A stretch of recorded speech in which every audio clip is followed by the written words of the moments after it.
La richesse des fonctions et des métiers QSE-RSE n'est plus à démontrer. Mais savez-vous réellement quels sont ces métiers et quels sont leurs périmètres? Comment ces fonctions sont-elles appliquées concrètement dans l'entreprise?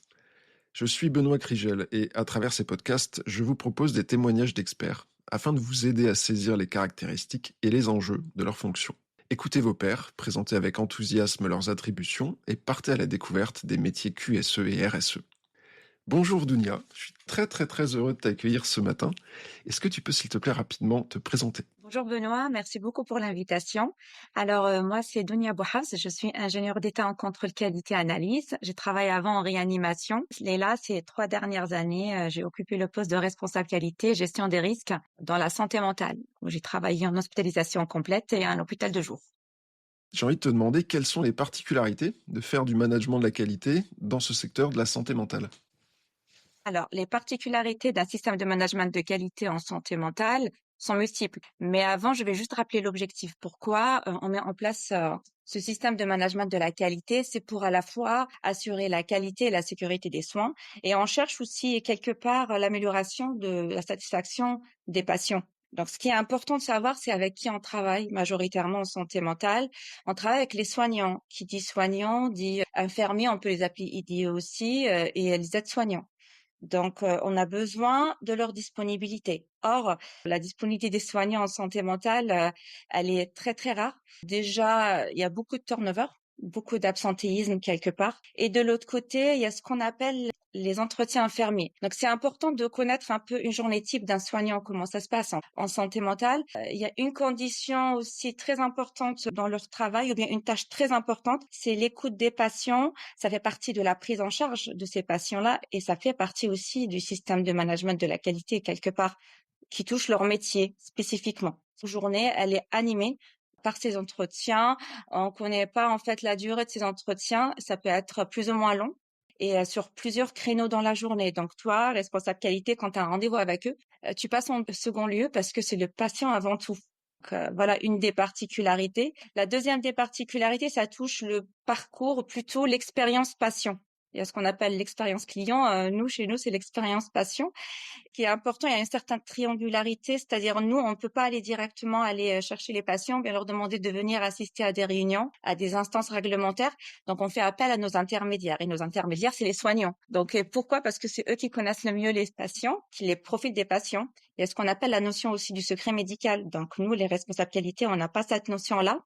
Donc, c'est eux qui vont sélectionner les patients en fonction de leur profil et on va leur demander d'assister avec nous à ces instances réglementaires pour mettre le cadre et pour aussi ajuster s'il y a des dépassements. Donc, ça, c'est la deuxième particularité. Et la troisième, à mon avis, c'est au moment des enquêtes de satisfaction. Donc, comme tu le sais, nous, en fait, les responsables qualité, on utilise beaucoup ces enquêtes et ces retours des patients pour améliorer la qualité de nos services. Et il y a une relation très importante avec le service ou bien le processus de restauration. C'est-à-dire que les patients chez nous, en fait, ils prennent des médicaments, des psychotropes, et ces médicaments peuvent leur donner envie de manger encore plus. C'est-à-dire, ils n'ont pas vraiment cette notion de satiété. Donc, on peut trouver beaucoup de retours concernant ce sujet-là. Et nous, de notre côté, on ne peut pas les traiter comme ça sans prendre compte des autres acteurs, c'est-à-dire les soignants, les médecins, les pharmaciens. Parce que le but, c'est de mettre en place un plan d'action. Notre objectif, c'est qu'il soit le plus proche de la réalité du terrain, quelque part. Donc, voilà les trois spécificités en santé mentale. Très bien. Dans ce contexte, comment est-ce qu'on peut s'y prendre pour faire comprendre la démarche qualité et ce qu'on attend d'eux aux collègues et les embarquer dans cette démarche? Ce qui est important de savoir, c'est que un responsable qualité doit être bien identifié en santé mentale. Et pour ça, il faut qu'il soit sur le terrain. Donc, c'est quelque chose que moi, j'ai fait particulièrement. J'étais beaucoup sur le terrain avec les collègues pour détecter un petit peu les petits moments où ils sont un petit peu disponibles. C'est-à-dire que faut pas attendre que le soignant vienne te voir. Ils sont très occupés, ils ont beaucoup de charges. C'est moi qui allais avec mon ordinateur, me poser avec eux dans leurs locaux pour travailler avec eux sur la déclaration des événements indésirables, les stimuler un petit peu aussi quelque part.